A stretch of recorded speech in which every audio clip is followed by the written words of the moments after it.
Ladies and gentlemen, Honorable Minister Saab for Information and Broadcasting, Ataullah Tarid Saab, distinguished guests, esteemed colleagues, respected scholars, friends from academia, media, civil society, and all those committed to peace and stability. Assalamu alaikum and a very good morning.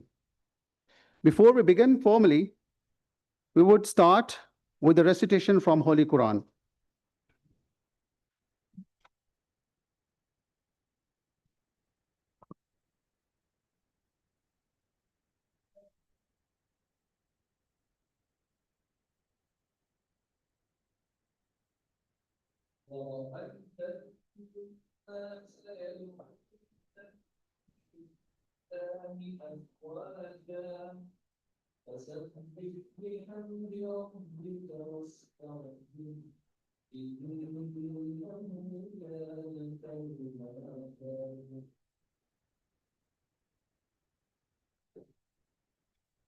Ladies and gentlemen, it gives me immense pleasure and pride to welcome you all today at the Institute of Regional Studies for formal inauguration of our newly established Center for Countering Terrorism and Violent Extremism Studies, a significant step forward in Pakistan's scholarly and policy-oriented response to one of the gravest challenges of our time. For opening remarks and moderating today's event, I request Ambassador Johar Salim, President, Institute of Regional Studies, to please come on the stage and formally start today's event. Sir.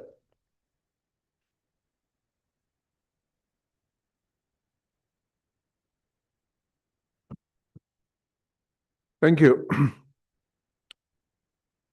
Assalamu alaikum. Good morning.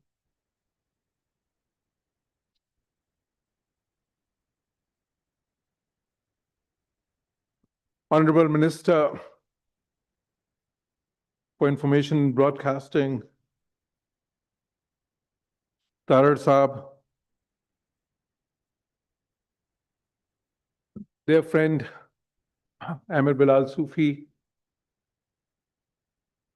their friend Ihsan Ghani Khan Saab, Sayyid Kaleem Imam Saab, Major General Inamul Haq Saab, Ambassador Aftabus Hassan Khan Saab,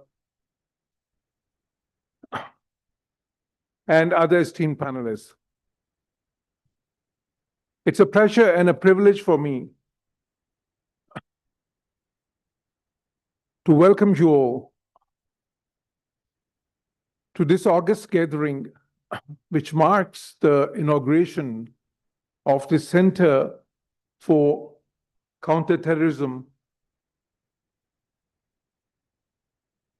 and Violent Extremism, CCTVE. Ladies and gentlemen, terrorism and violent extremism are the defining challenges of our times. I remember that many years ago, in fact, many decades ago, I would say, in the 80s, when I was studying in the US at UPenn, they would talk about terrorism being one of the defining themes of the 21st century. And I used to be surprised. I would say, we don't really see that. Okay, we were facing some terrorism in Pakistan at the time because of the war in Afghanistan. But we all thought that would go away. That would be ephemeral or a transient phenomenon. But lo and behold, the dawn of 21st century has rendered terrorism and violent extremism as perhaps the greatest challenge that we face, and in many ways our region and the world faces. If I talk about just the last year and these some months of the current year, We have faced 482 attacks by TTP, which claimed 558 lives, which was a staggering 91% increase over the previous year. In Balochistan, again, we saw a 90% increase in terrorist attacks, 504 attacks with 388 fatalities. This is not a statistical crisis. It is a strategic challenge to Pakistan's internal cohesion, public resilience, our economy, and in many ways, our very territorial integrity.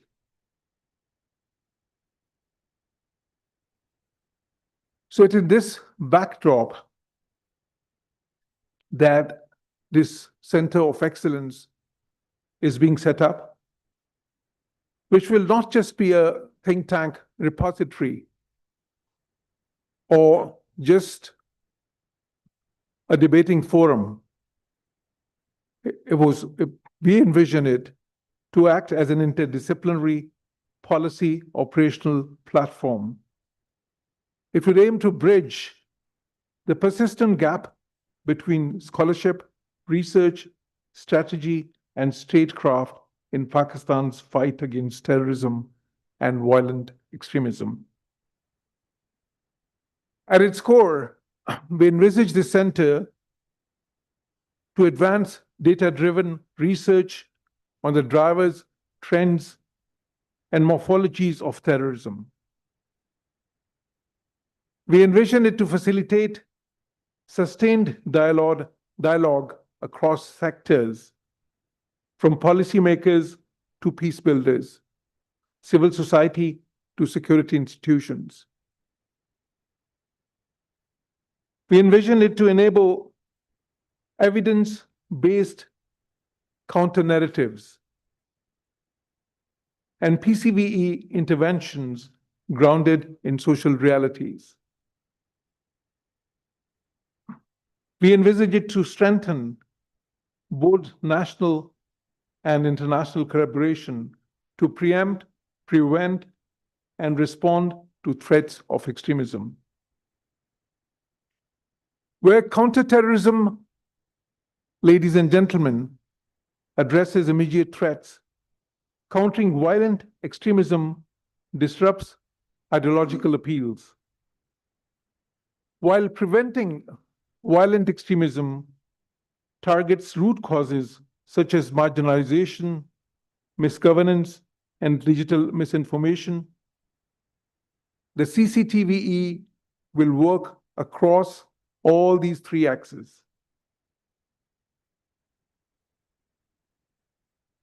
The imperative for such a center is made stark by the numbers that I've already shared with you. Over the last 30 years, we are the country which has suffered the most because of this scourge. And the sad reality is that it all started because of extraneous factors, because of what had been happening in Afghanistan, because of what India has been doing over the years. Ajit Doval's so-called defensive or offensive defense strategy, where he promised to use proxies to hurt Pakistan. 100,000 deaths over these decades and economic losses to the tune of $200 billion has been the result.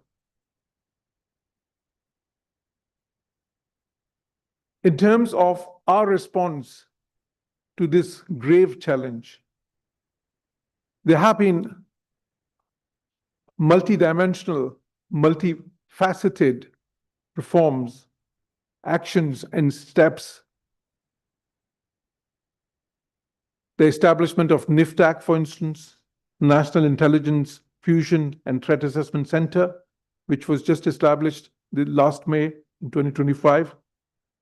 That links 50 federal and provincial agencies, streamlining threat assessment and rapid response through new provincial intelligence fusion and threat assessment centers. Then we had the NACTA before that. Again, under the Ministry of Religious Affairs, the Paigam-e-Pakistan initiative has secured the endorsement of 1,800 plus religious scholars from all sects. Their 22-point declaration not only delegitimizes suicide attacks and rebellion as violent rebellion as haram, but reasserts that the monopoly on declaring jihad lies solely with the state, not individuals or armed groups. What CCTV will do within this ecosystem, like I said, beyond being a repository or a center of excellence for research and discussion, will function as a critical institutional lever. Research, practitioners, dialogues, then again, we'll be tracking and monitoring online and offline radicalization vectors. We will also support the design of inclusive PCVE programs tailored to the needs of at-risk communities. And perhaps more importantly, we'll act as a hub for regional and international collaboration, ensuring that Pakistan's response is not just reactive, but anticipatory, informed, and globally networked. As such, the launch of CCTV today is not just an institutional milestone. It's a strategic necessity. And it reflects the IRS's enduring commitment to fostering resilient, secure, and peaceful societies through rigorous analysis, policy relevance, and societal research. Ladies and gentlemen, with your support, we envisage this center to be a space where evidence tempers fear, where policy is driven by knowledge, and where Pakistan's fight against terrorism is not only waged in the mountains and cities, but also in the classrooms, community halls, and policy roundtables. Because we believe that at the end of the day, the fight against terrorism and counter-violent extremism is a fight for the hearts and minds, particularly of our youth and the youth everywhere in the world. And in this day and age, when there's a lot of misinformation, misperceptions being touted, being disseminated,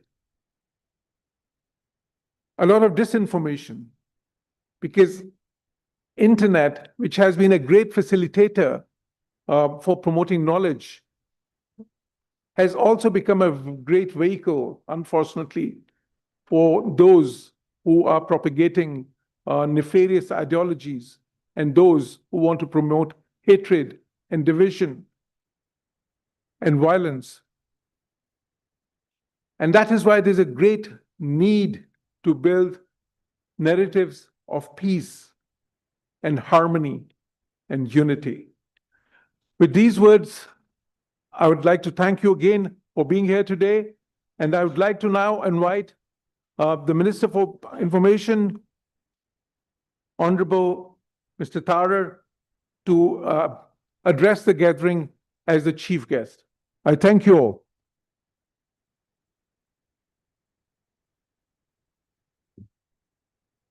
Bismillah ar-Rahman ar-Rahim. It is a matter of great honor for me being here today at the Institute for Regional Studies, and my gratitude to Ambassador Johar Salim for the kind invitation. And it's a matter of great pride sitting among such legends on the stage and the august audience.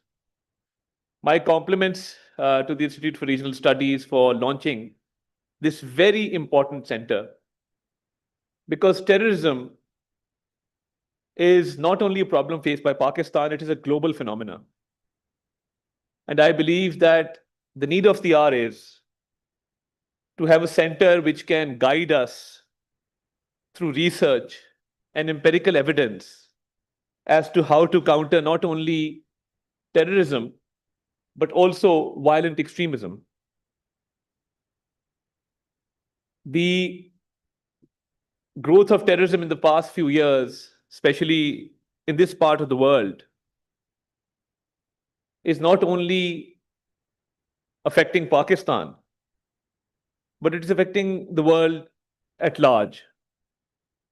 And I believe that Pakistan has played a great role over the past 2 decades in countering terrorism. We are the only nation where not only our military, our law enforcement agencies have given sacrifices, but we have countless sacrifices from our ordinary citizens. And at times, our children also face the brunt of terrorism. We are the only nation where schools have been attacked. Terrorism in our part of the world has socio-economic, political, and legal dimensions. As Islam says that killing of one innocent human is like killing humanity. So terrorists have no religion, caste, creed, or color. And the government of Pakistan is fully committed to eradicate this menace once and for all. And in recent times, the sacrifices given by the citizens of Pakistan, and I often say this, that Pakistan is like a shield or a wall between terrorists and the rest of the world. So when one Pakistani citizen lays down his life, it is not only to make Pakistan secure, but to make the world a safer place. In recent times, especially with regard to mass communication, we have seen that the narrative has gone beyond disinformation now. And we see propagation of extremist ideologies on social media. So it's not only about disinformation anymore. And this is where the Institute of Regional Studies can really help us. Terrorists are actually now taking to the social media to make use of social media for propagation of their ideology. So taking the cue from today's esteemed gathering, I would also like to announce a new initiative called Paigam-e-Aman, because now the need of the hour is for a message of peace, because peaceful coexistence is the only way forward. And peaceful coexistence can not only resolve our economic problems, but can take our people on the path of prosperity and make their lives and livelihoods better. And peaceful coexistence can only be achieved when we have well-researched data available, when we have empirical evidence available through which we can counter terrorism and violent extremism. And you recently saw a very sad incident in Balochistan. Now, that is a typical example of what you call violent extremism, the imposition of one's ideology by the use of force on individuals. The Constitution of Pakistan guarantees the right to freedom, the right to freedom of movement, the right to life. All fundamental rights are guaranteed in the Constitution, but when incidents like these happen, we are compelled to question that can any civilized society allow certain individuals to use force to impose their ideology? which is very unfortunate. And this is exactly what needs to be countered, because terrorism is one aspect. But violent extremism, on the other hand, as recently the whole nation, the whole world witnessed in Balochistan, this is something which can be countered through awareness, through well-researched papers, where we can actually communicate to the masses as to how this menace can be countered. I'm standing here before you as an elected member of the National Assembly, and I represent 70,000 Christian voters from Lahore. And had it not been for their unwavering commitment and their support, I wouldn't be standing here before you. And with regard to minorities, with regard to the marginalized groups of society, it is our job to ensure peaceful coexistence. Because in today's day and age, intolerance breeds very quickly. And tolerance, unfortunately, is not the order of the day. So when we talk about countering terrorism, when we talk about violent extremism, we have to make our people aware with regard to the confidence-building measures of peaceful coexistence and tolerance. Because without peaceful coexistence, without tolerance, no society can flourish, no country can prosper, no economy can become a thriving economy in the economies of the world.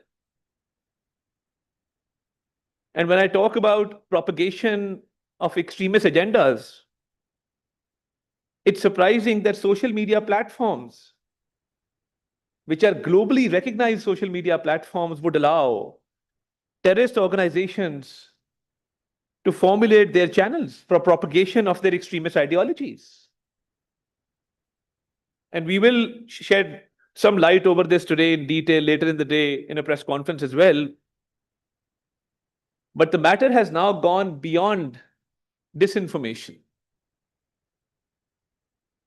And for terrorist organizations to have access to social media platforms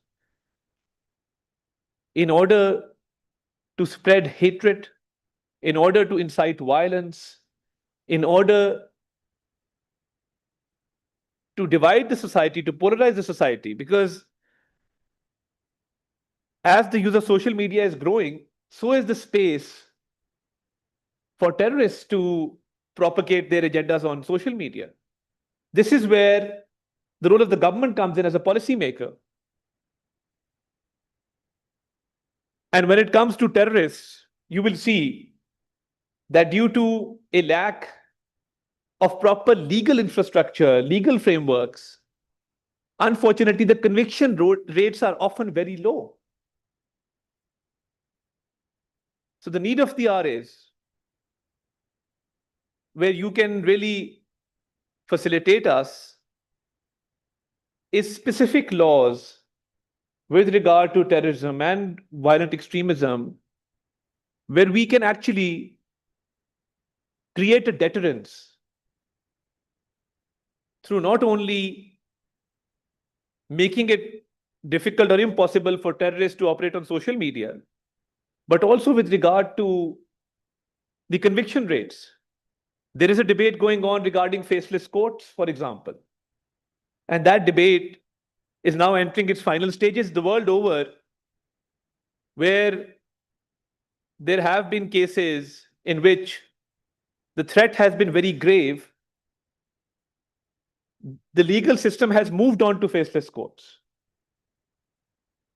And there is data available with regard to the efficacy of these faceless courts.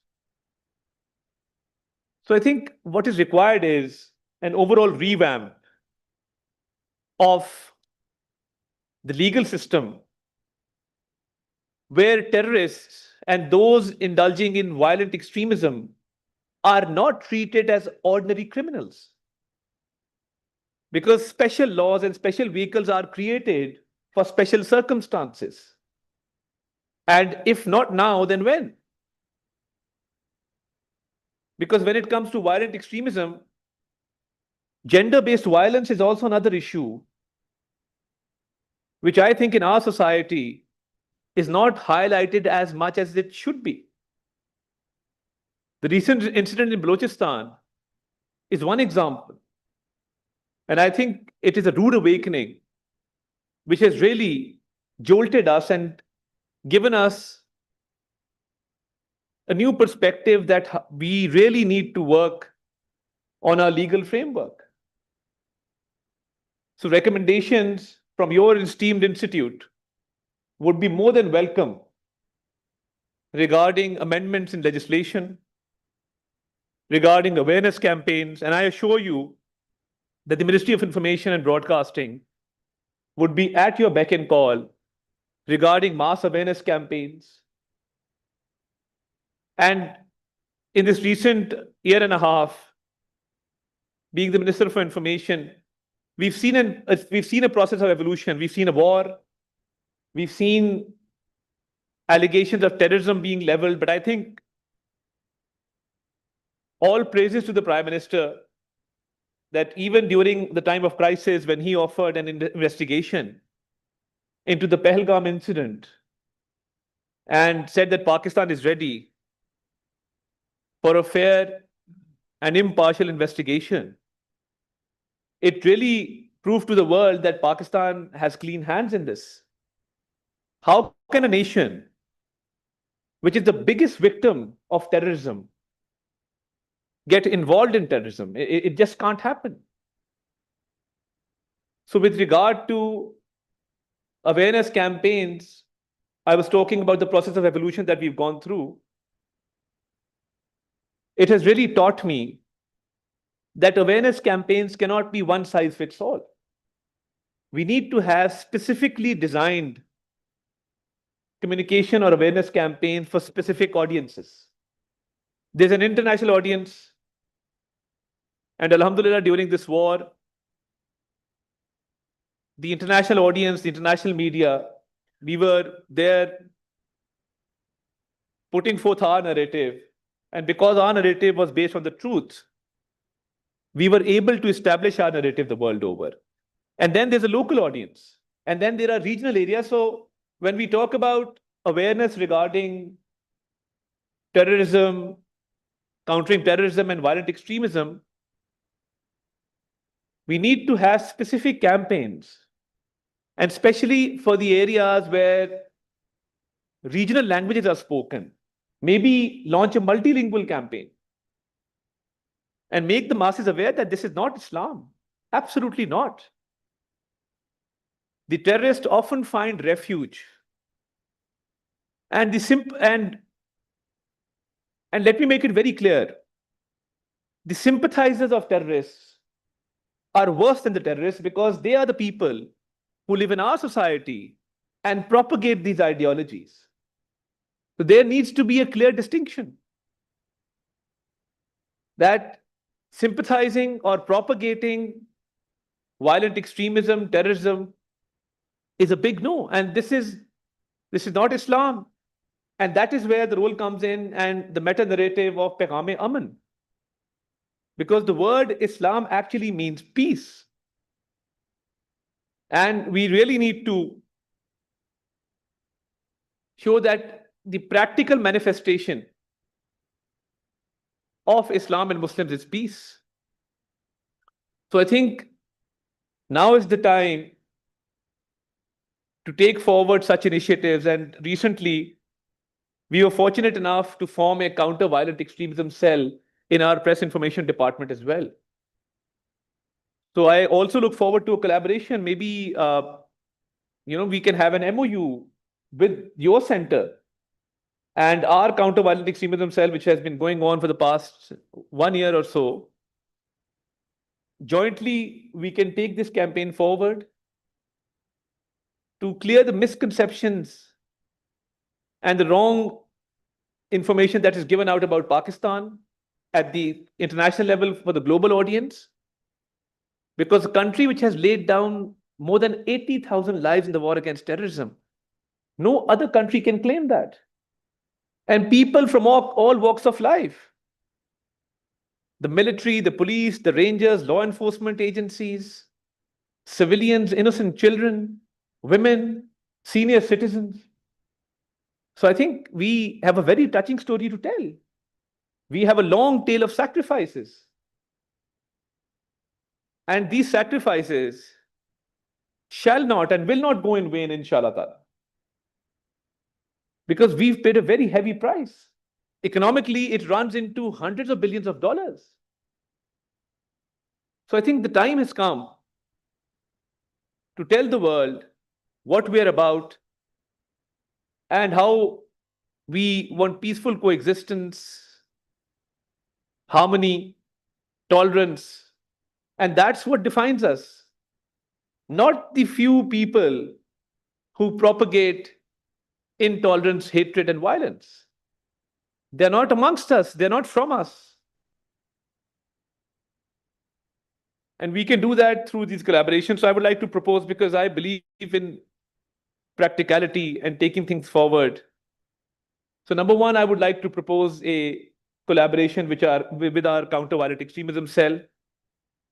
And it can be a channel for the government to receive your research, to receive data from your end, so that policy making and legislation can be facilitated. And I would encourage you to hold more such gatherings where we can have a dialogue regarding countering terrorism and violent extremism. And it's time to call these terrorists out, especially with regard to the use of social media. Just 3 days before, I came across a channel of TTP, which is being run. So we actually got it reported, we got it removed. But social media cannot be allowed to be used by terrorists. Not at all, because see, disinformation, misinformation is one thing, but propagation of ideology, imposition of ideology is another. And the initiative, secondly, the initiative of Pegham-e-Aman is something that can be owned not only by your institute, but I think the society at large. The message of peace, and that we will not tolerate anybody who incites violence or hatred or extremism. So we are fully committed to this cause, and we look forward to a collaboration with you to highlight these issues, to bring about a change, to bring about reform. And as already numerous sacrifices are being given, the Pakistan military is combating terrorists, our law enforcement agencies are combating terrorists. And you mentioned the National Intelligence Fusion Center, Threat Assessment Center, NIFTAC. That was the need of the hour to get all our law enforcement agencies and intelligence agencies on one platform, so information sharing and actions can have more cohesion and synergy. So I think the right steps are being taken. The National Action Plan, the Apex Committee has formed different committees to counter terrorism and violent extremism. But I believe that this center today that we are inaugurating will play a great role, not only in awareness, but also in reform. So one part is awareness and the other part is reform. And we look forward to collaboration on both ends. And may we all play our role in making this country and the world safe, secure, and free from this terrorist. Thank you, ladies and gentlemen. Pakistan Zindabad.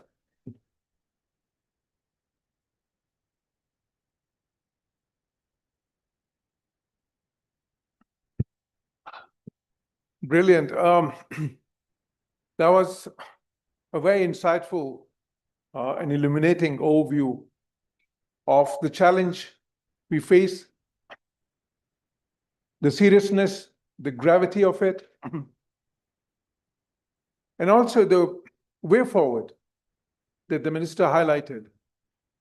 That we fully reciprocate. I think Pegham-e-Aman is an excellent idea, because as it has been brought out so eloquently, this is a war of narratives in many ways. This is a battle for hearts and minds, for the most part.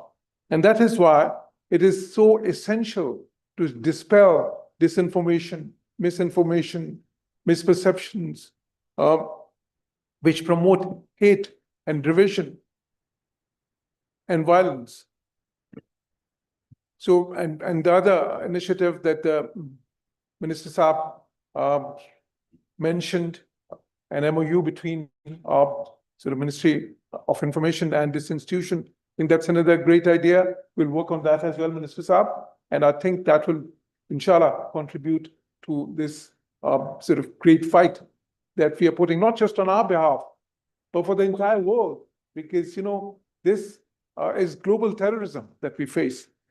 I would now invite former Federal Law Minister and a very eminent jurist of Pakistan who specializes particularly in the international law to throw light on the legislative and legal dimensions of this challenge that we face.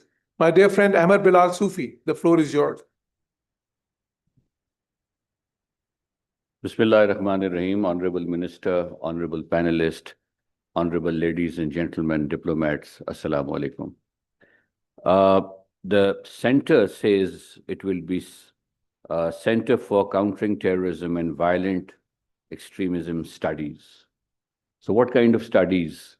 Some have been indicated by the minister as a requirement from the state standpoint. But then there are larger issues at the same time that need to be looked into. One is the regional extremist tendencies. We see in our neighborhood, this region, entire region, the Central Asia, Pakistan, India, Bangladesh, Sri Lanka, and Afghanistan, of course, follow a certain religion. So the question would be, what is the legal undertones of the religious narratives? Whether religion and international law or domestic law can be used to counter extremist narrative. When we come to a point where a terrorist has to be prosecuted, the society has half failed in winning back. That is a preventive measures. Now you do not have a framework. You have to respond to someone who believes he can attack the state, rightly or wrongly. Now, left with no choice, you have to prosecute him. And for prosecution, there are challenges. But before that stage comes, how can one make an effort to win back and reverse that mindset, which says, I intend to attack the state or international states, or cross the boundaries of my state and launch myself into another state, and so on. In this regard, I think two areas will merit serious considerations from a long-term perspective of making sure that how can we reverse this frame of mind. The first one is the international law framework. To me, international law framework is one of the important tools to counter extremist violence and extremism. What is international law? It is a discipline under which states operate. That discipline has certainly been badly hit recently in the case of Israel, in the case of Pakistan and India, where we saw Indus Water Treaty holding in abeyance. But those few incidences apart, there's a global framework under which all states operate. There's sanctity of treaties, there's sanctity of boundary treaties, which is a framework linked with the UN Charter. And there is an obligation to honor it, not only on the states, but people who are the citizens of the state. And it's a duty of the state to communicate this information to the citizens of the state so that they can self-align, they can self-correct. An example I can give, few years back, we invited to the Research Society of International Law think tank in Lahore, the madrasas, some top leadership, including some muballigh speakers of the various mosques. They're very bright people, about 12, 13 of them. We distributed the UN Charter and the UN Security Council Resolution 1373 to them. And we made them go through it. They were taken over. After 3 hours of session, they came back to me and said, no one informed us that international law has now regimes to counter terrorism. It is a prohibited framework. No one informed us that there is a UN charter which prohibits you can't launch yourself as entities across international borders. So had we been informed, we may have aligned our narrative more effectively with this legal framework. So I think one study or one exercise could be linking up with madrasas, linking it with centers which are now coming up, and converting them and making them aware of the global discipline framework. And this discipline is not 1, 2, 3 treaties, 4 treaties, 5 treaties. There are over 200,000 international treaties, commitments of the state of Pakistan and likewise state of others. So I think that is one dimension to take up, that to use international law as a tool to de-radicalize people gradually over a period of time. That narrative needs to be built in. So the narrative that has been coming of an extremist nature in particularly Islamic jurisprudence. The second important aspect is that how religion is fueling extremism. If you have read last Sunday, perhaps, Parvez Hoodbhai Saab's article on why Gaza happened, he tracks it back to various issues, but an extremist Christian narrative in US by evangelists who talk of that venue to be part, that is their right, religious right. So now there's a religious undertone. You look at next door, Hindutva framework, there's a religious undertone to expand boundaries of Khand and make it Akhand Bharat. So there is a religious undertone that initially Islam was being blamed, but today we have this Christian extremist frameworks coming up, Hindu extremist framework coming up. So those frameworks need to be addressed as well. And there has to be a response to that. There has to be a religious narrative responding to that. Quran, which is followed by the entire Muslim world, talks about upholding Misak and Akud, which is basically the treaties that you execute. So whenever Quran says you have to uphold the Misak that you execute between people or between states, you have to uphold that. So suddenly a religious obligation is there. It also talks about that you have the right to use force as and when required to rescue suppressed people. And they had also talked, which is in rhyme with the Article 1 of the Genocide Convention as well. So there are a lot of similarities between religious narrative, domestic narrative, and international law narrative. I believe these kinds of studies, which look deeper into these similarities, can create a counter version of religious narrative as well. And once we dovetail it with the international community framework, we can have a more concrete basis. Something on the lines of Paigam-e-Pakistan is an excellent initiative, but it needs greater depth of understanding in terms of jurisprudence. It is good to know that people, non-state actors, believe that jihad or use of force is a responsibility of the state. But that responsibility has to be given to specialized entities within the state and not to individuals. But now, on the other hand, we also see the Hindutva framework talking about that they want to expand. This is a very, very serious threat coming up soon. It has actually manifested itself. The Indus Water Treaty holding in a base is just one of the first steps of manifestation. The second step, it seems to me, is threatening the neighboring states. The fourth step, it seems to me, is that they are choosing not to withdraw from the Akhand Bharat map that they have on the parliament. So extremist ideologies are driving international relations. So I believe those aspects need to be looked into. And as I said, gave an example of UN law relating to countering terrorism and countering framework is something that also needs to be passed on to religious venues. What I find also very interesting is that new universities are being given chartered, which were ex-madrasas. I find this very positive development.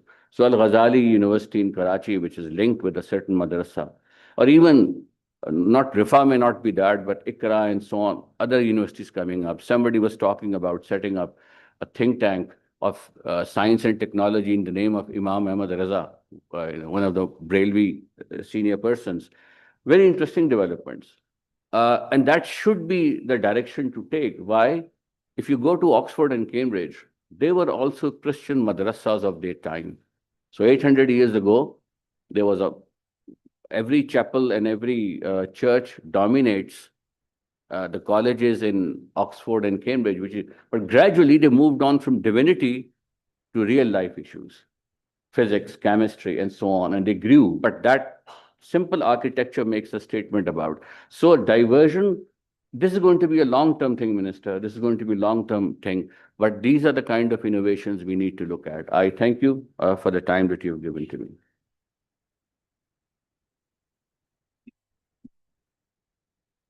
Excellent contribution, Sufi Saab, as we expected, highlighting the international law dimension, the domestic legislation and laws dimension, and also highlighting the narrative dimension of it. Now, we would like to invite an expert on counterterrorism, former Director General of Intelligence Bureau, former IG Police, my dear friend, Ihsan Ghani Saab. Ihsan Saab, the floor is yours, please.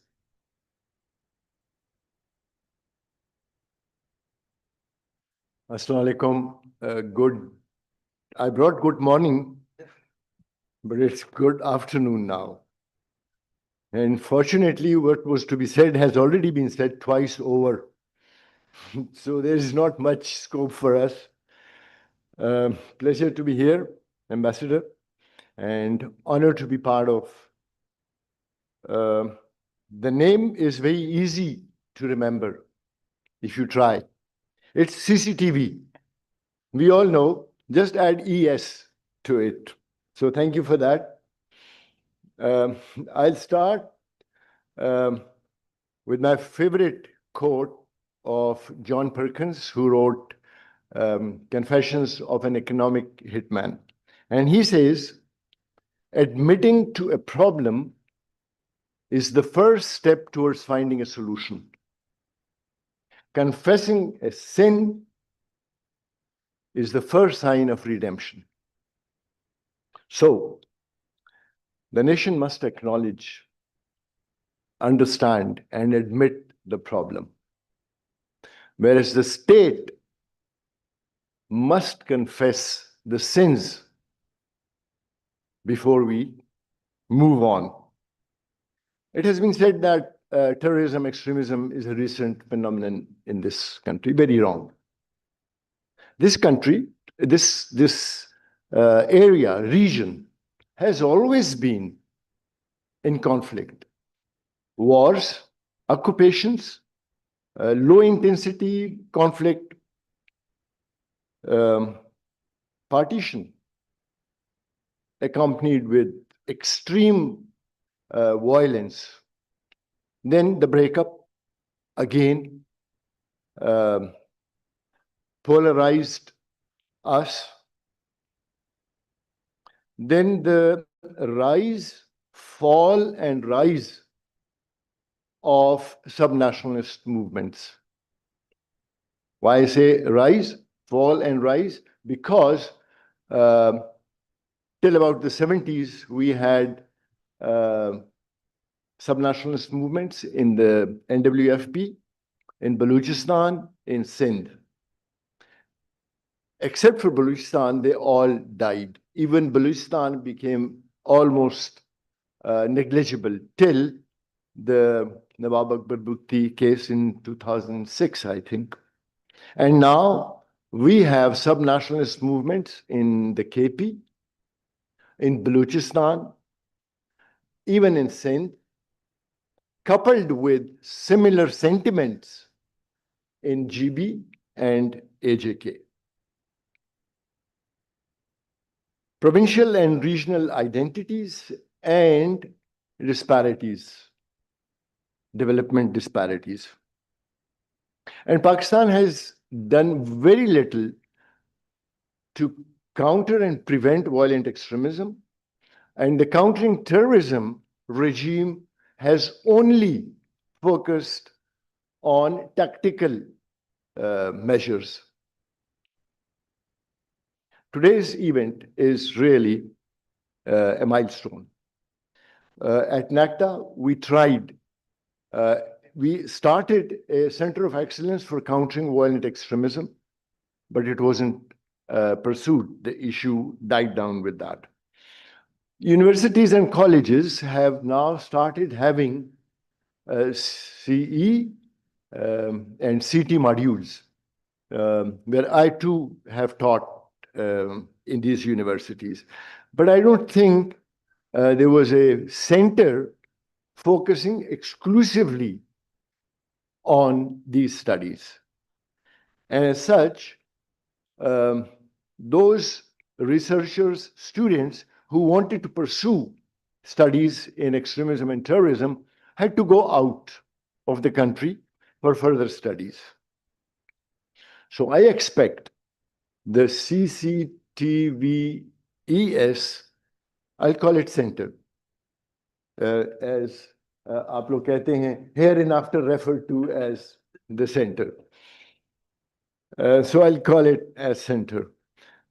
I expect that it would play a crucial role in understanding, analyzing, and countering growing threats posted by extremism and terrorism, not just here, not just in the region, but globally.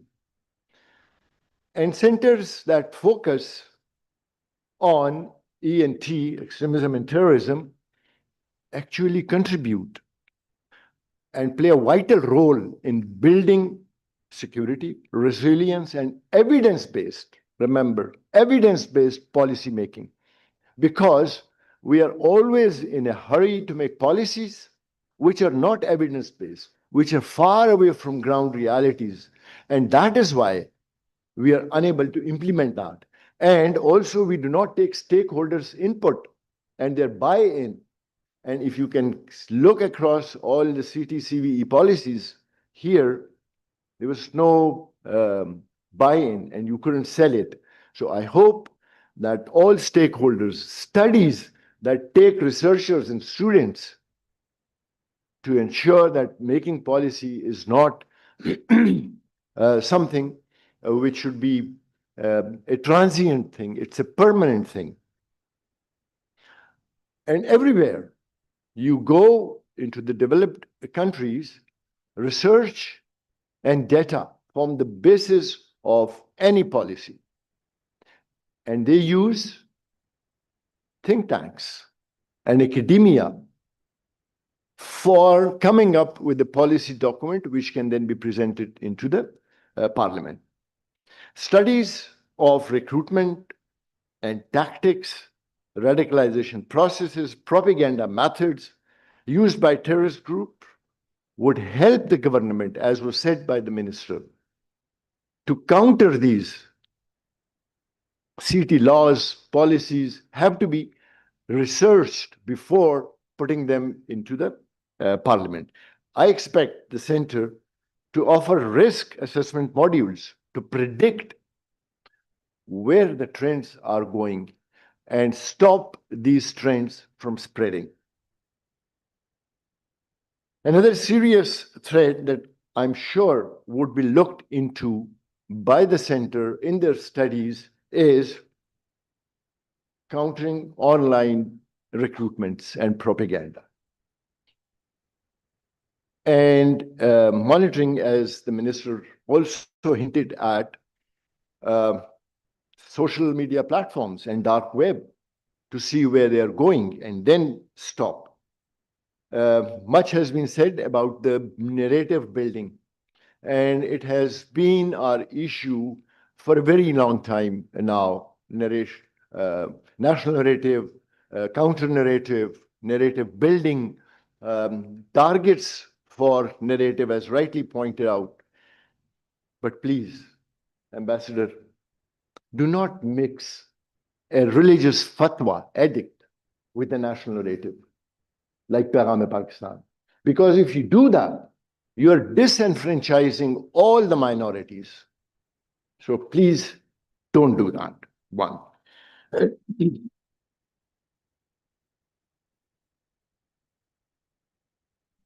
The center can honestly play a very positive role in bringing international experts into the center, be as faculty, be as visiting faculty, be as online faculty, because the fourth wave of modern terrorism knows no boundaries and is not limited by borders.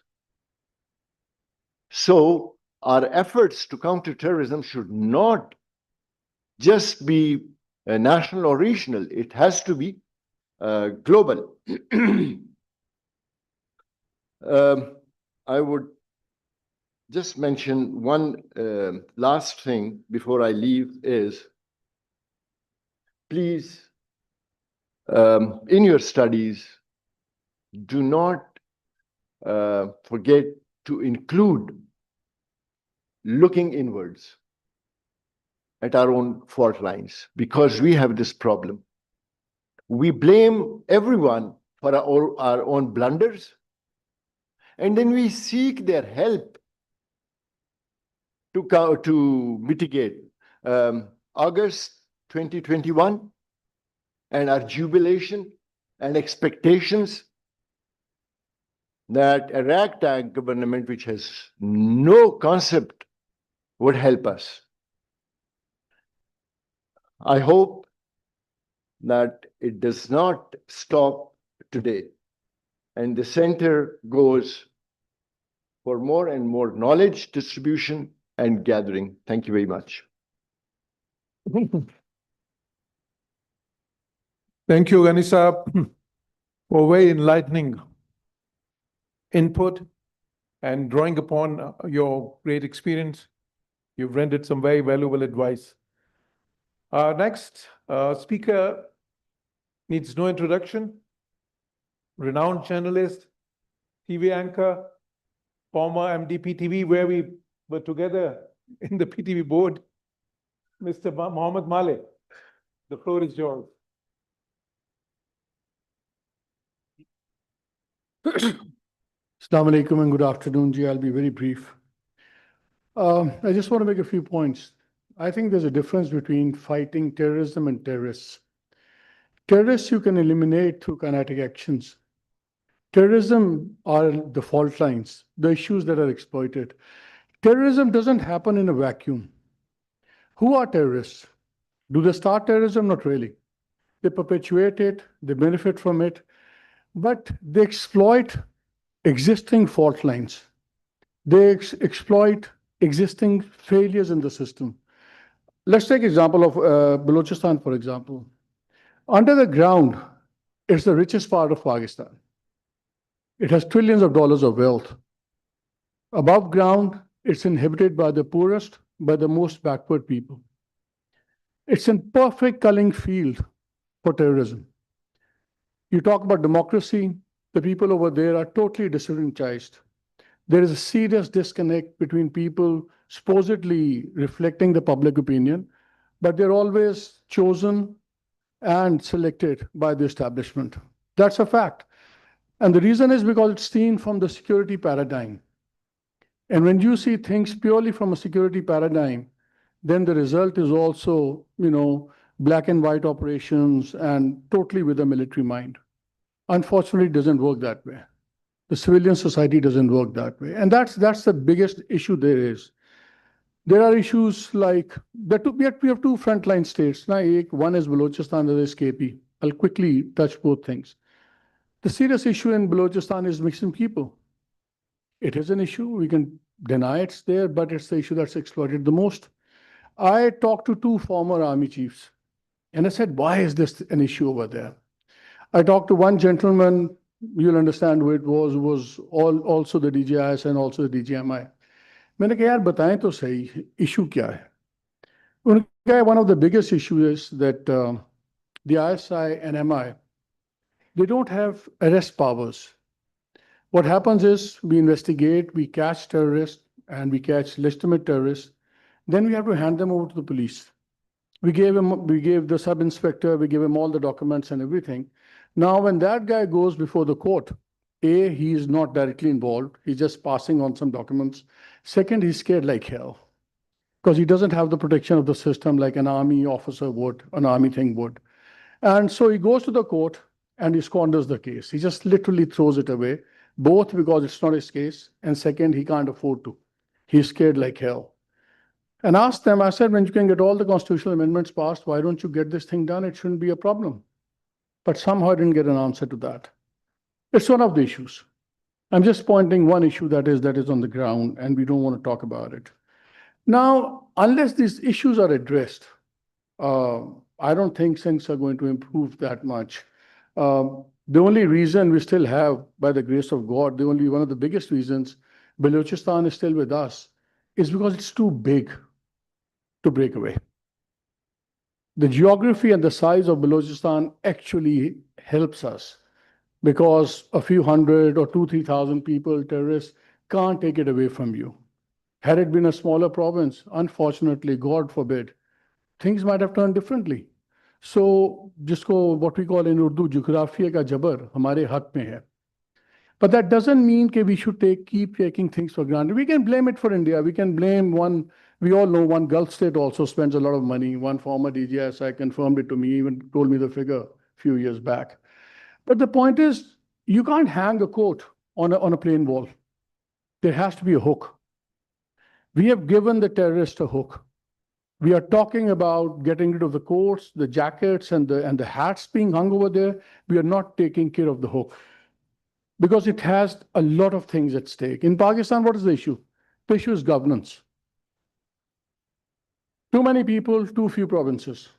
It's a serious governance crisis. If you had all the divisions turned into provinces, you would have governance at local level. You would have things like that. Minister Saab has rightly talked about a narrative war. It should be there. I totally believe in that. But let me give you a slight example of the audience that you have. For example, right now I'm just focusing on Balochistan. For me, right now, that's one of the biggest issues right now. I've traveled a lot in Balochistan. I've done a lot of work in Balochistan. So it's very close to my heart. I'll give you one example. This was about 3 years back. I was traveling in the middle of nowhere near Avaran. In the middle of nowhere. And from the road, it was a kacha road, not even a proper metal road. I saw this guy in the middle of nowhere in the ground, and he had a motorbike workshop repairing things. And I said, "Yare, what is this guy doing there in the middle of nowhere?" So we drove off. We took off off that path and we went over there. So when I said, "Pucha, yaar, what are you doing here? There's no village here." I mean, the nearest his village was about 21, 22 kilometers from there. And he said, "Keji, I fixed the motorbikes of Ferraris." Ferraris are the people who are terrorists, they're known as Ferraris. I said, like what? Keji, when their bikes get punctured and all that, I fix them. And that was his only means of earning income. There was no economy, there was no, he couldn't earn that money in the village. There were no cluster of villages created in Balochistan. Nobody wants to do that. Nobody wants to give up anything. I think that one of the biggest disasters that has happened to this country is 18th Amendment. They have taken things from the center, not descended downwards. Every provincial capital is holding power, is holding money, holding authority, and the people can go to hell. But nobody wants to make these changes. These are the changes, more provinces, local government, these are the changes that will remove that hook, not battle of narratives alone. Minister Saab talked of narratives. I was just reading, I brought this article to share with you. I'll just read a few things. Yusuf Nazar wrote this article. आप में से बहुत लोग जानते होंगे. He was the former head Citibank Emerging Markets and author of The Gathering Storm. He recently wrote an article that just tells you the state of education in Balochistan. I'll just highlight a few of those points. It's an amazing article. I think everybody should read it. It was printed in the news on July 8th. Please do read it. It's a beautifully written piece. वो क्या बताते हैं? 90% of the province lacks reliable internet, making online learning nearly impossible. Now imagine this is a 350,000 square kilometer province. It's bigger than many countries. They are backward. It's not built for the traditional schooling system, where kids get up and go there and your kids or mine kids go there for 5 days and come back, do the school. You're talking kilometers and kilometers of nowhere walking to a school. This province should have distance learning and all that. But anyway, that's an entirely different story. Now, what happens? Of Balochistan's nearly 15 million people, that's all the population is, 15 million, 1.5 crore. That is all we are dealing with. You're dealing with 2.1 million families. We are spending tens of billions on law enforcement. We are spending billions of that useless Balochistan levy. Even if we gave 4 crores directly to a family, we are looking at about 10 billion. And I don't think if a family has 4 crore, anyone would like to live as a terrorist. I have interviewed terrorists. I've met them. They live the shittiest life on earth possible. Trust me. It's not easy to go and relieve yourself in mountains, sleep in caves and all that. There's a bunch that's logical. A lot of them are misled, work at 50,000, 30,000 to 60,000. Taliban used to pay 20,000. Daesh came, they raised the salary to 40,000. And now the BLA is going to 60, 65,000, depending on a foot soldier and all that. These are the moving roads. Anyway, so 15 million people, 51% are under 15 out of those 15 million. Of those aged 5 to 15, 3.4 million, that is 69%, are out of school. It's the highest rate in country. 69% are out of school. And here lies the paradox. In terms of spending, Balochistan is spending the most on students. It spent, in 2017-18, it spent almost 38,000 per student, compared to Sindh, which spent 23,000, Khyber Pakhtunkhwa 22,000. And in 22, this rose to 61,000 rupees per student. Again, higher than Sindh by 20,000, Punjab and everything. Yet the literacy rate remains the lowest, 41.7%. Now it is spending more on paper, on education in Balochistan, has the lowest rate. But then another thing happened. In 2008-9, Balochistan education budget was 3.3 billion. Half of it went in salaries and half in development.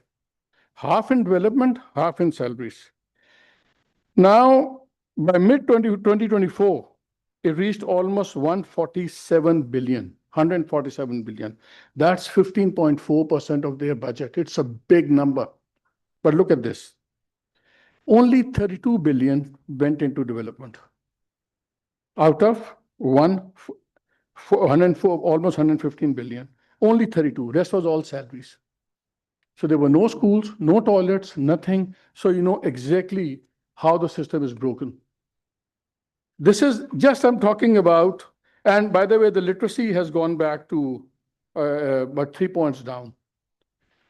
And they did a survey, and that's very amazing, of children, any one of the children who are in school. 69% are out, by the way. Now let's talk about the other Urdu. Of children aged 5 to 16, 69% are out of school, girls are 75%. And when they saw their reading skills and everything, their 4th graders could not speak, write down 2 sentences. Their 6th graders could not do 2-digit maths. 9 out of 10 kids drop out before graduating high school. If this is the audience, look at their mental level, look where they stand. You can make all the narratives in the world. You can't change that. Unless you fix the education system, unless you fix the governance system. We can stand here and talk and, wish terrorists to go to hell. Terrorists will always be there. Terrorism will always be there. We have to fight terrorism, and terrorists will diminish unless we address these root causes. And these are serious causes. These require serious structural changes. We don't have the will. That's the only issue. The federal government grudgingly gave powers to the provincial governments. Provincial governments refused to give powers to the local governments. Where the security paradigm is being taken in KP and Balochistan, the army refuses to cede power to the civilian mindset. The civilian mindset is so subservient and so accommodating that suddenly you might have somebody like that gentleman, naam bhul gaya, jo hamare Senate ke chairman ban gaye the, Sanjrani sir. No party, nothing, no politics. Few billion rupees, he becomes the chairman Senate. So unless this circus stops, We'll be doing all these things. We'll be talking it again. We'll be sitting 5 years from today. My only request to the center is, I wish you all the best. Don't do anything. Just make honest policy reports. Just call spade a spade. And throw the gauntlet at Mr. Tarar and his colleagues. They are the guys who are making the policies. Challenge them.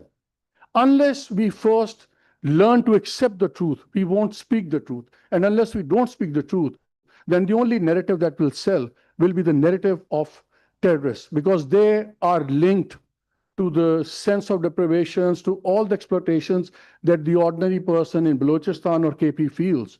Right now, the terrorist is the voice of the local people. You aren't, I'm not, mainstream media isn't.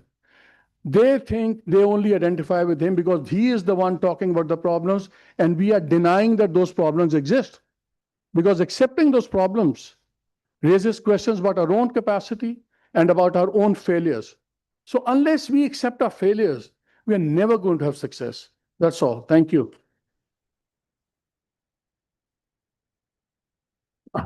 Thank you, Malik Saab. Oh, wait, eye-opening discourse. And we appreciate your candidness and the focus on human security, as well as the issues of governance. And perhaps I would add to that, I think it's very important to combat corruption as well, because that also creates a lot of deprivation. And I can share here that we do produce a lot of policy papers, and they're very candid policy papers, which we share with sort of, different ministries. So they go to policymakers. Now, before we go any further, because Minister Saab has another important meeting to attend, we would invite him to present the shields to the panelists so that he could leave the venue for the meeting, and we can then proceed with the rest of the proceedings. Mr. Saab. Thank you very much, sir. Now we request Minister Saab and Ambassador Johar Salim to present the shield to Mr. Ahmad Bilal Sufi, President, Research Society of International Law and former Minister of Law, Justice, Parliamentary Affairs.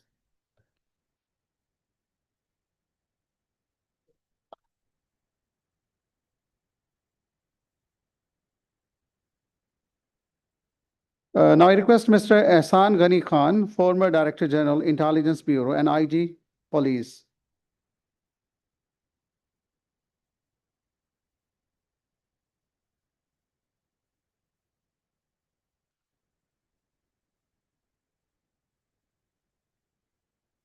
I request Mohammed Malik Saab, Senior Journalist, to receive his shield, please.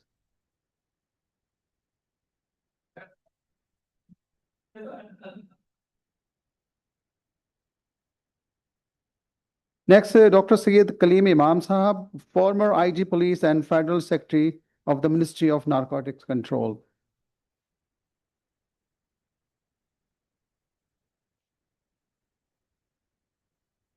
Major General Inamul Haq Sahab, former military officer in Pakistan Army.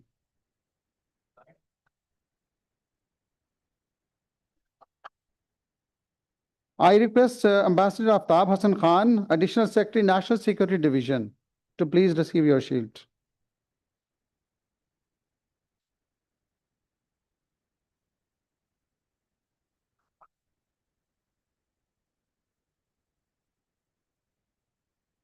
Thank you, sir.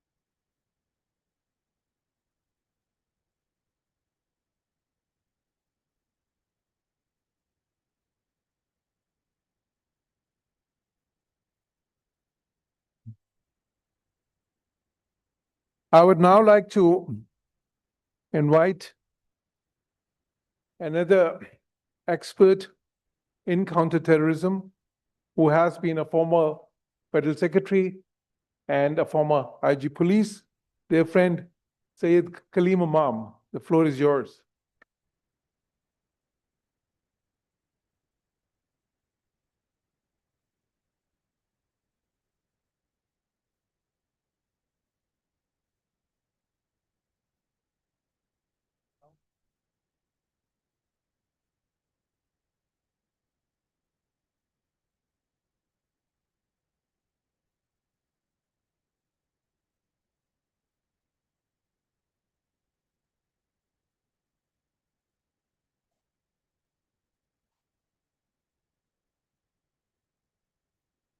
Start with to actually get good vibes from the audience and also say something crispy.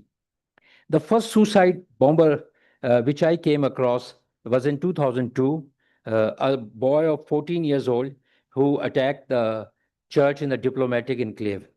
And as we investigated, we found that he was not a suicide bomber. In fact, he was tricked into it, and he was having 8 hand grenades. He was supposed to throw all the 8 hand grenades and cause major collateral damage before he would have left the scene. But he died after just throwing the fifth one. The boy didn't know he was going to die. The people who were his facilitators and who brought them there actually tricked into him. So at times you don't even know that whether he is actually a suicide bomber or not. Another term which comes to me when I talk about the law enforcers is the battle fatigue. When we fight against extremism or organized crime, and we see some of our officers getting martyred, we hail it. We take it as a great sacrifice. But if we see 40 or 50 of them coming back, then there's something wrong, and it concerns us and it demoralizes.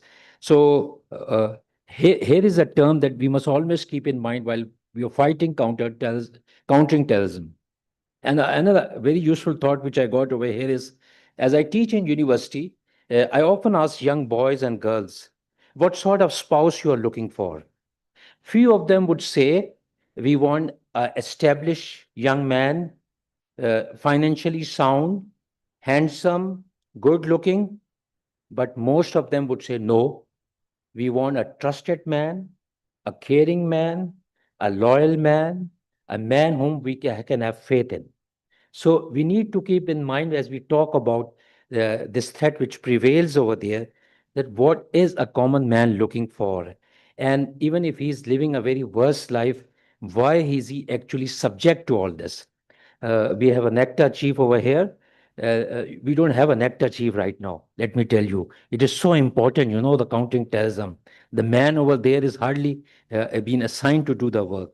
17 nectar NC since 2008. So we keep changing the nectar heads, how serious we are. We keep calling ourselves victims, whereas like one of the speakers said that let us accept our sin, and let us also say he who hasn't sinned should cast the first stone. And let me also, as we talk about this CVE and move on, we don't have a proper de-radicalization centers. We don't have proper mechanism to mainstream people who actually want to give it up. There are 116 prisons in Pakistan, and 66% people incarcerated over there are under trial prisoners. So they are not even going through the correction process.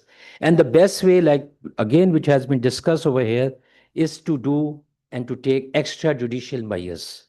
So we love doing taking extrajudicial measures instead of focusing on non-kinetic and going to the root cause. Another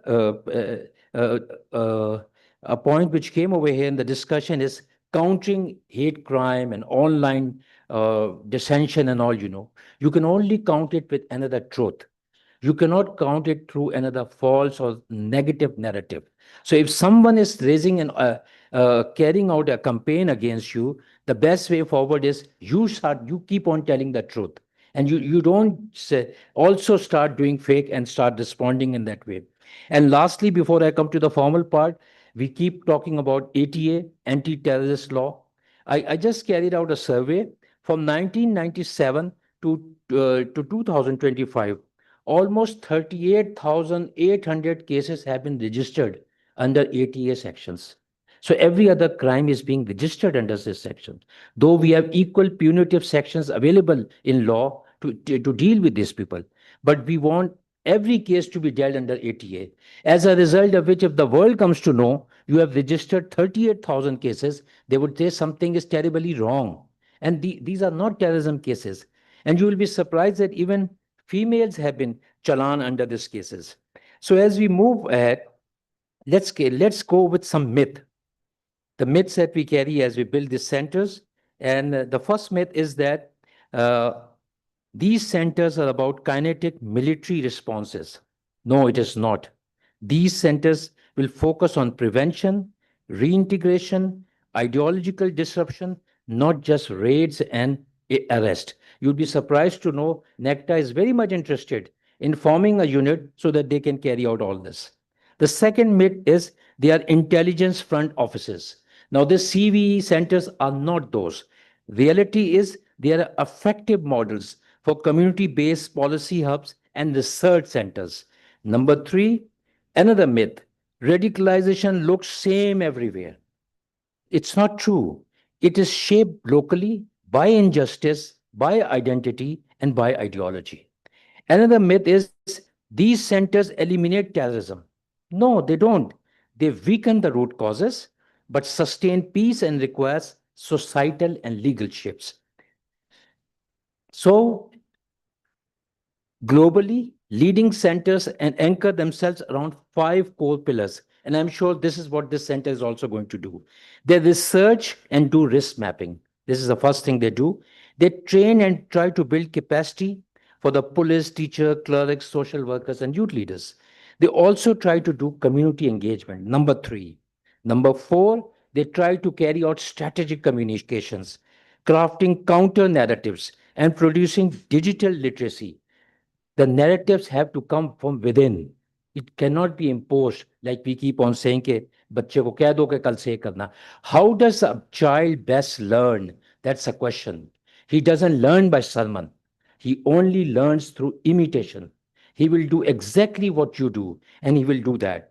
There are some global models which are available, and I'm sure Excellency is going to look into those, like Hidayah Center in UAE, and the Hague leading ICCT, Hague leading rehab, and the Global Center on Cooperative Security. There are some good centers which are available, and I'm sure they're going to partner with them. Pakistan too have some good countering extremism and terrorism centers, like PIPS is one of them. We have security studies at University of Peshawar. So they operate quite well. So as we talk about this center, what are we looking for? For one, would be looking for an early warning and risk assessment units who can actually predict and give a way forward. Prison juvenile de-radicalization modules, maybe. AI-based hate speech and misinformation trackers. Youth-led narrative labs for digital contents. And legal support units for reintegration. And of course, the global collaborations we can talk about. So the way forward, like I say, it's I suggest 5 again. Narratives Futures Lab, a youth-led digital storytelling space to counter extremism content in real time, and again, dialogues in conflict zones. You can also this center can also come up with a pilot initiative, like some of them which has been mentioned over here, like Negeband or anything. Here is a center, but this is his pilot initiative. So these were some of my thoughts. I wish you all the best. It's a very good idea, and I'm sure it's going to make a difference and bring a change. But like one of the panelists say, you have to speak the truth. You have to call spade a spade. You have to say this is what is happening. Don't let's like a famous philosophical theory that you have thesis and antithesis. Just synthesize whatever is coming, whether you like it or not. Here what is the reality, and that is only going to make a difference. Thank you very much. Thank you, Kaleem Saab, for some very practical suggestions. That's exactly what we expected from a practitioner and, of course, an academic now, such as you. I would now invite a different perspective. From the defense side, Major General Inamul Haq Saab, who's also an expert on this topic. Inam Saab, the floor is yours, please. Ambassador Saab, worthy panelist, listeners, Assalamu alaikum wa barakatuh. It's a pleasure to be here and speak on this subject, which is an important and recurring subject. Can you load the slides, please? A lot has been said, and it is very difficult to say something in the presence of eminent scholars and practitioners. There will be two things that I would like to emphasize for the center. One, synergy, coordination, because so many centers for terrorism all over the country in different departments, so greater synergy is going to be required. Second, IRS does a lot of creative work, and as far as their mandate is concerned and their work is concerned, they don't leave any stone unturned. There is a lot of intellectual honesty, there is a lot of fairness, and there is a lot of openness. And they are very candid in presenting their viewpoint to the government and to the policymakers. That must continue, that should continue, realizing that fighting terrorism is not a whole of the government approach. No, it is the whole of the nation approach. So that is the second point. In the presence of so many speakers who talked about a lot of things, I would just like to recommend a roadmap, a suggested roadmap for the center, how we should go. And I would go back a little, I step back a little bit from what the other speakers have said. Next, please. We will talk about the causative factors of terrorism, and these causative factors are political, cultural, and environmental. Next, please. What is terrorism? Some theory. It is important to understand because unless we identify the problem, the prescription will not come. Terrorism is a byproduct of extremism, and violent extremism becomes terrorism. When the terrorism is violent, it becomes extremism. When extremism is violent, it becomes terrorism. And extremism results from radicalization, which is actually the loss of mental equilibrium, that is moving away from the consensus. Human equilibrium philosophically depends upon two strands. One is called monism, the second is called dualism. Next, please. Monism says that human experience results from one universal attribute. Dualism says no, the human experience is based upon two contrasting experiences of mind and body. Islam injects a third dimension into it, and we say the soul is also important. So understanding this is very, very important. As far as CVE, or countering violent extremism, is concerned, the approach has to be, as I said, the whole of the nation. It has to be individual level, it has to be at the organizational level, and it has to be at the environmental level. And some examples have been given. And there is overlap in these three levels. They will have to be pursued concurrently. Next, please. Okay, causative factors. Afghan war, jihad, there's nothing which can be added to it. Societal weaponization has taken place as a result of the Afghan jihad. And for that, a discourse at societal level is important. That, as I said, is the whole of the nation approach. Drugs, violence, bilateralism with Afghanistan, which is one of the main reasons for terrorism in Pakistan in the context of TTP. The bilateralism depends upon two contrasting sort of a set of values. Positive, and these are constants which are positives, and there are negative which are variables. The positive is geography, history, culture, and all that. With Afghanistan, these are all positive things. But the variables which actually dictate our bilateral relationship and the environment for peace in the region and extremism by extension, those are all negative. The TTP, the fence, the Afghan refugees, and the Durand line. Next, please.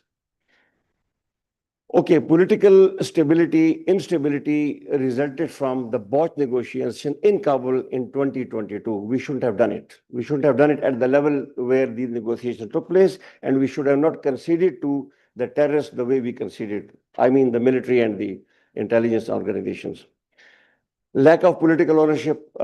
It was not, to my mind, it was not right for the political government to concede everything to the military. The political government should be firmly in the seat, in the driving seat, and should have dealt with the issue, because Sometimes a military mind cannot comprehend the whole gamut of the issues with that sort of urgency and comprehensiveness. Bureaucratic resolve. NAP, NMD's lackluster approach. I mean, you all seen it. I was in a panel discussion, and the additional chief secretary of Balochistan was sitting next to me, and the additional chief secretary of KP. And in that discussion, they were saying the government should do this, the government should do this. So I just couldn't restrain myself. I said, you are the government. Who are you recommending this thing to? So unless we get out of this lackluster bureaucratic approach, we will not be able to fight terrorism. If we relegate this only to the military, they will not be able to do it. If we leave it to the police, they will not be able to do it. If we leave it to the bureaucracy, we will not be able to do it. It is the whole of the nation approach. Next, please. There are cultural factors, Islamism in KP. Can you have talked about that? There is Islamism in KP. You cannot divorce the society from Islamism. It has to be a bedrock of the society, and we have to understand and deal with it and go beyond that point. Pashtun Wali, the code which is practiced by Pashtun in Afghanistan and in KP and in parts of Balochistan, that is very important. It has got variants. The understanding and the comprehension of that code is important. When the negotiations were taking place in Kabul, I was one of the lone voices who said we should not take negotiations in Kabul with the terrorist TTP. Why? I said for 200 years, we have been resolving Afghanistan's problems. Afghanistan cannot solve our problems. Try to understand this. So these are some of the cultural impediments and lack of understanding, which also affects the whole scene of terrorism. Baloch sense of deprivation, well, whether this sense of deprivation is correct or incorrect, we'll talk about that in a little while, and tribalism. And then a societal construct, how the society deals with these things, the radicalization, the deregulation, all that stuff. This is something which has to be understood and analyzed. And this analysis has to continue at this center and elsewhere. Madrasa education, you know about that, and a lot has been said about that. Next, please. Okay, rural elite.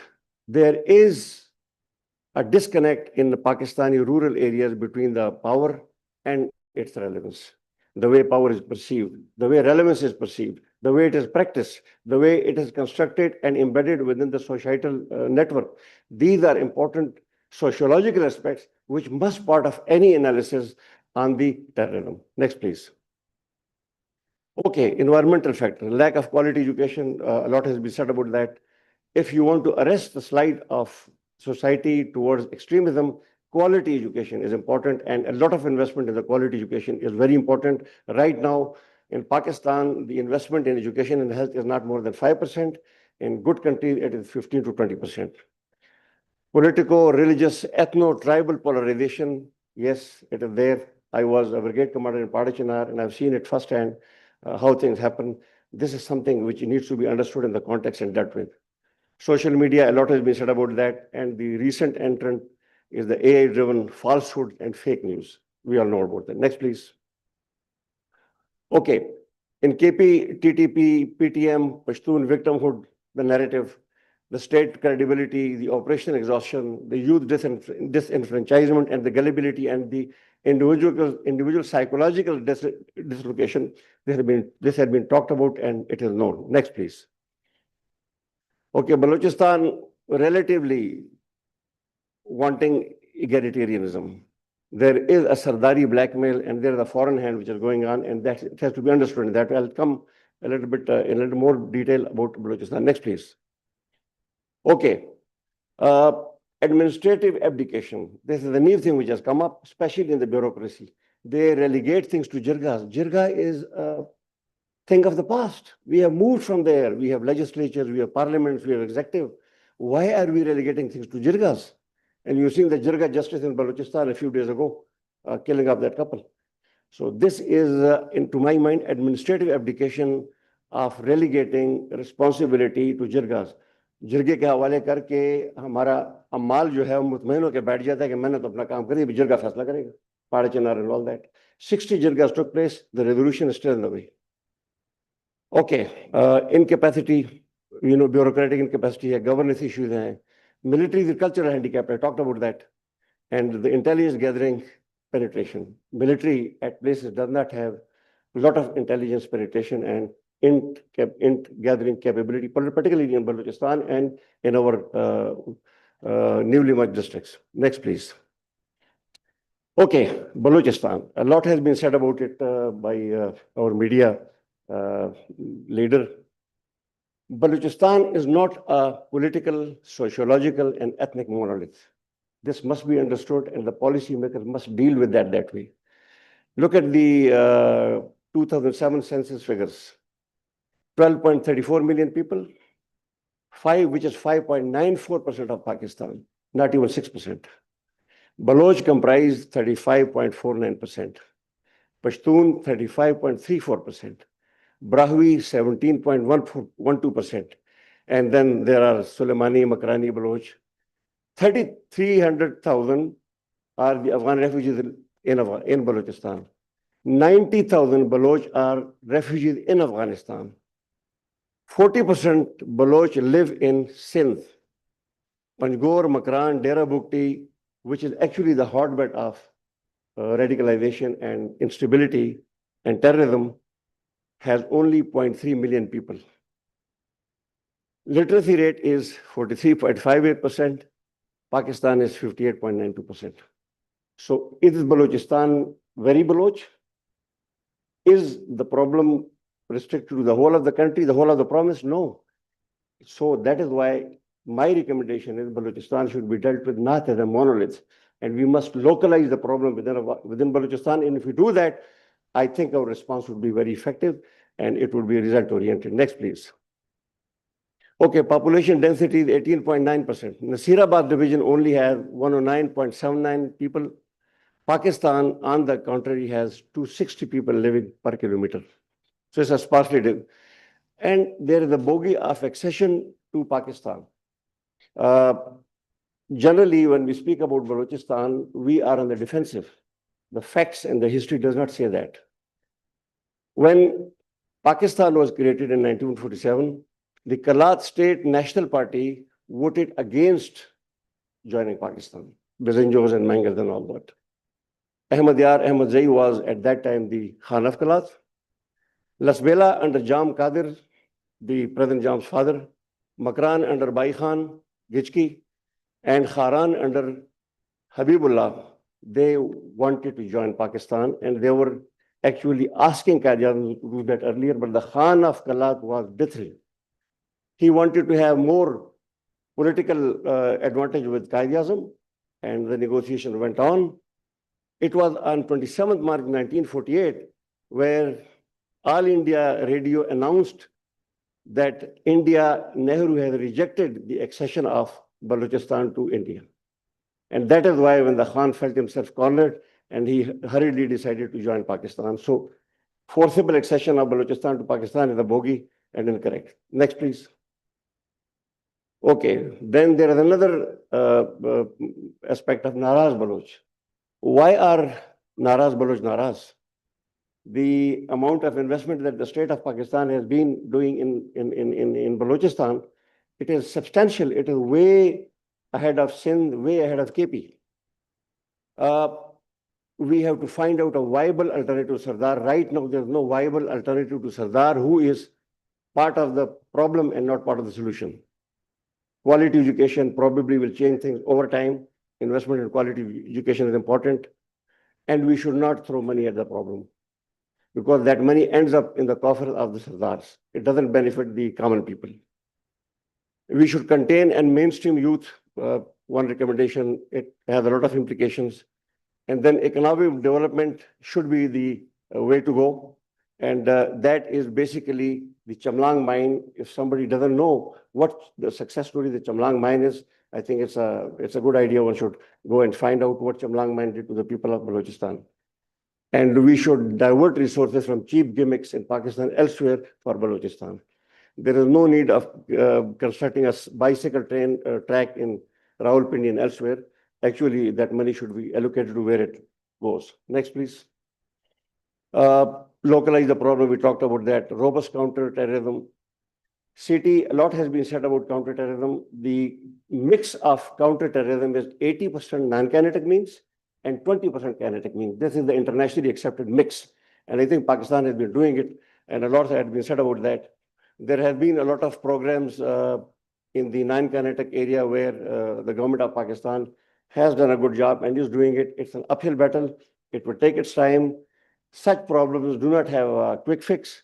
These problems come to an end when they run their own life cycle. And that has to be understood. It's a saying in Pashto which says that if you deal with problems, intractable problems like that, it's just like walking in the sand. You cannot run. Thank you very much.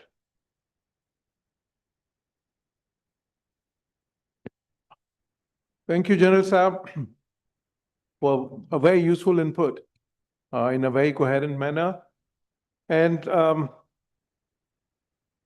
last but not the least, I invite their colleague, Ambassador Aftab Hassan Khan, who is Additional Secretary at the National Security Division.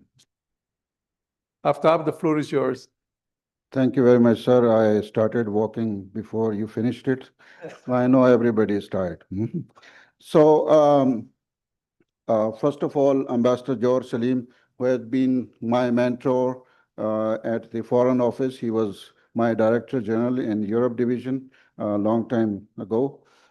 First of all, sir, congratulations on the launch of Center for Counter-Terrorism and Violent Extremism, which was much needed. I'll be very brief, just 3 minutes.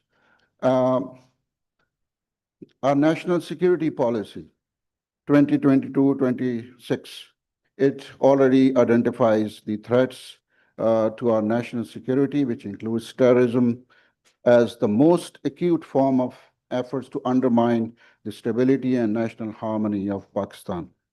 Now, from the platform of National Security Division, I would like to inform that we are reviving the strategic policy planning cell of the National Security Division, which was dormant, and by employing 13 experts in the field of national security.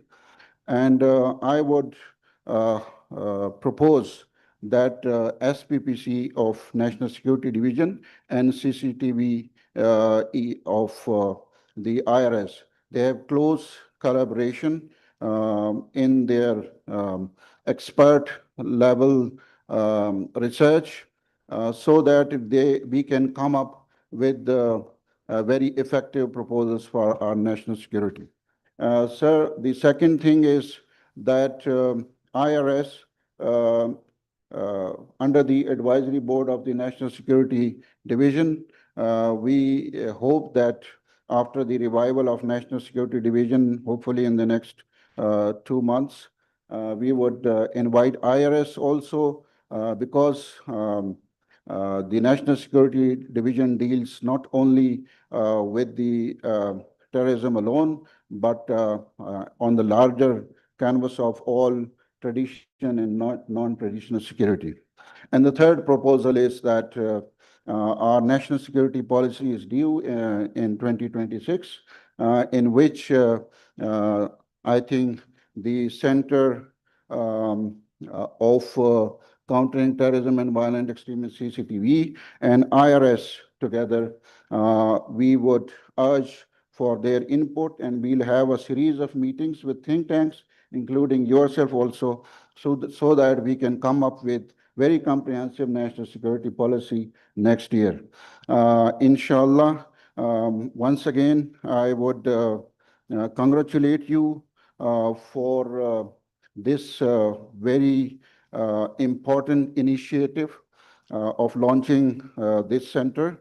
And I hope that we'll continue our collaboration between National Security Division and IRS, and you have our full support in this noble endeavor. Thank you very much. Thank you, Ambassador Aftab, for a very concise and cogent input and sharing the endeavors that you are undertaking. Of course, it will be our pleasure and privilege to collaborate with NST. I would like to now take this opportunity to thank all my fellow panelists. The minister had to leave early, but he was here for much of the proceedings. He made a very valuable contribution. So did my dear friends, Ahmed Bilal Sufi, Ehsan Ghani Saab, General Inam Saab, of course, Malik Saab, the very, very unique perspective that everybody brought to it.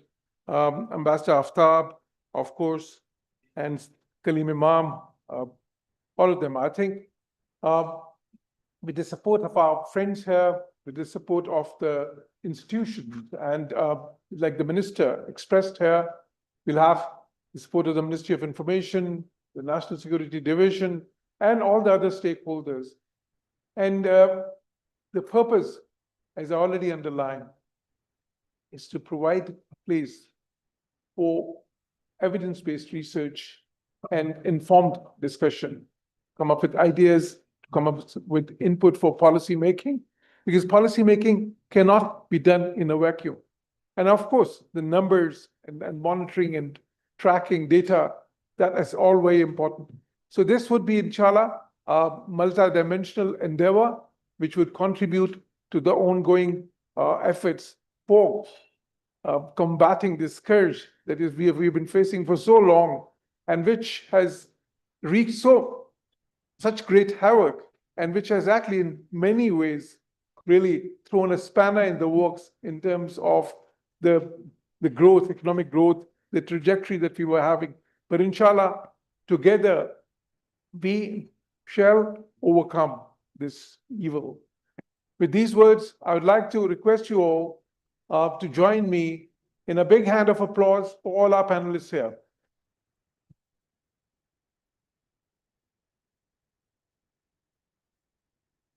Thank you.